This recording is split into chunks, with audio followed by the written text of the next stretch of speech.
જય માતાજી સૌને. આજે કદાચ જીવનમાં પહેલી વાર સ્ટેજ પર ચડતા મારા પગ ધ્રુજે છે એવું મને લાગે છે. આમ તો હું માતાજીની કૃપાથી એકદમ સ્વસ્થ છું, પણ કોઈ પોતાના પ્રિયજન માટે શ્રદ્ધાંજલિ ગાવી એક દીકરીને તમે એની વિદાય વખતે એમ કહો તું જ તારું વિદાય ગીત ગા, એવી ઘટના છે. અને જીવનમાં છે ને હંમેશા બહુ બધી બહેનો પણ અહીંયા આવી છે. અમારી ઇન્ડસ્ટ્રીમાં ભાઈ અને ભાઈબંધ બંને એક સાથે બની શકે એવા પુરુષો બહુ ઓછા છે. જે ભાઈબંધ બને એ કદાચ તમને ભાઈ જેવી લાગણી ના આપી શકે, અને ભાઈ જેવી લાગણી હોય એના કદાચ તમે મિત્ર જેવી વાતો ના કરી શકો. એટલે એ ભાઈ કહું કે ભાઈબંધ કહું મને ખબર નથી પડતી. અને ચાર વગડી કે લેડી લાલા વાળો મયુર બધાને ખબર છે, પણ એ ઘાંચીની ચાલીમાંથી બાઇક લઈને અમે તો જોડે પ્રોગ્રામો કરેલા છે. અને બહુ જ સ્ટ્રગલ કરીને એ વ્યક્તિએ મને કહેવાય ને કે ગુજરાતનું, ઉત્તર ગુજરાતનું સંગીત તો વર્ષોથી બહુ જ સમૃદ્ધ છે, પણ આજની પેઢીને એક નવો સાઉન્ડ આપ્યો અને રૂરલ કલાકારોનું ખરેખર જીવન બનાવી દીધું છે એ વ્યક્તિએ. કે 100 મિલિયન વ્યૂઝ ગીતના હોઈ શકે એ અમને ચાર બંગડી આવ્યા પછી ખબર પડી કે ઓહો. અને ત્યારે અમને એવું લાગતું કે ભાઈ આવું ના હોય. એમ હું ને મનુ કાકા એમ કહેતા કે ભાઈ આવું મ્યુઝિક કે ભાઈ મને તમે કરવા તો દો એકવાર, મને ચાન્સ તો આપો, એવા એના શબ્દ. અને એને કરી બતાવ્યું. અને જીવનમાં દરેકના જીવનમાં એવા સમય આવે કે કહેવાય ને કે કલાકાર બહુ એક્સ્ટ્રીમિસ્ટ હોય. એ કાં તો 0 હોય કાં તો 100 હોય.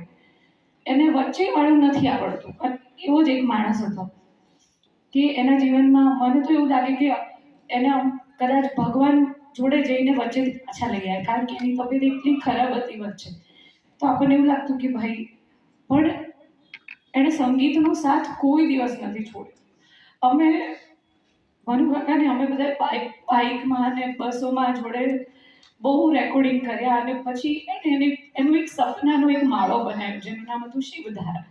અને એ વખતે એટલો ખુશ હતો એ, મને ખબર છે કે અને એ જ જગ્યાએ એણે એના આત્માને, એટલે કહેવાય ને કે આમ એક ખુશીની વાત પણ એ છે કે જે અને એણે કોઈ બી એના સમય સારો આવ્યો ખરાબ આવ્યો જીવનમાં, પણ આજે સ્માઇલ છે ને, એ સ્માઇલ કોઈ દિવસ એણે છોડી નથી.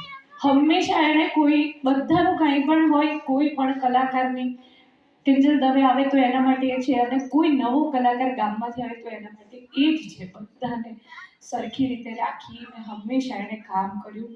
ખાલી દુઃખ એક જ વાતનું છે કે હું બહુ લગભગ છેલ્લા 6 મહિનાથી હું એને મળી ના શકી. અને હમણાં જ એનો જન્મદિવસ હતો ત્યારે જ વાત કરવાનું થયું આકાશભાઈનું. એટલે બહુ વાતો કરી અને એણે કીધું કે આવતાય નથી તમે તો યાર. અને એનો જે શબ્દ છે ને, મને હાજી એવું થાય છે. એટલે બસ બીજું તો કાંઈ નહીં કહું કે એનું સંગીત ઘણા બધા લોકોના, કલાકારોના જીવન એણે બનાવ્યા છે.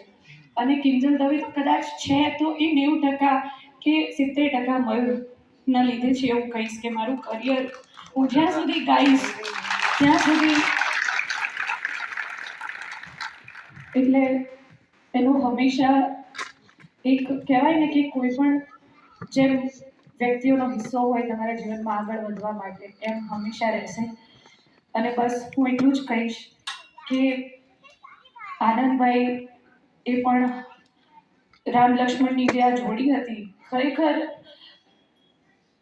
કોઈને કહેવાય ને કે જવાવાળું જતું રહ્યું, પણ પાછળના જે ભાઈબંધો છે, એના ભાઈઓ છે, એમને જોઈને વધારે દુઃખ થતું હોય. ત્યારે હું આ પરિવારને હંમેશા કહીશ, બધા કલાકારો વતી કહું છું, સોરી કદાચ મારી સ્પીચ થોડી લાંબી થઈ ગઈ હતું.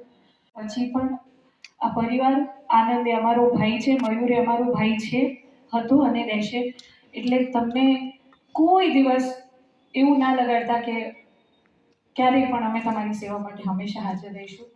અને બસ જે પણ લોકોએ આજ શ્રદ્ધાંજલિ આપવા પાછળ રાકેશભાઈ છે, મનુભાઈ છે અને બીજા બધા જ ઇન્ડસ્ટ્રીના મારા દીપુભાઈ ને બધા લોકોએ આજે આ બધું કરવામાં બહુ મહેનત કરી છે. બધાને હું ખૂબ ખૂબ અભિનંદન પાઠવું છું કે તમારી મહેનતના લીધે આજે સૌ મળી શક્યા અને એને સાચી રીતે શ્રદ્ધાંજલિ આપી શકીએ.